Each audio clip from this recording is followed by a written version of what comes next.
Grabe guys, oh.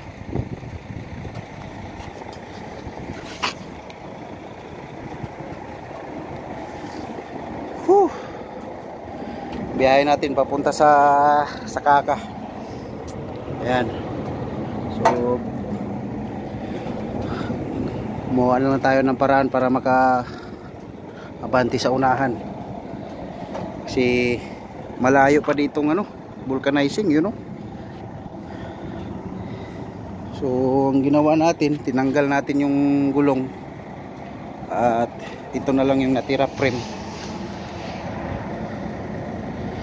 Kailangan ko ng hangin. Ayun, tinalian ko para maangat siya konti. Ayan, para makaabanti lang ako.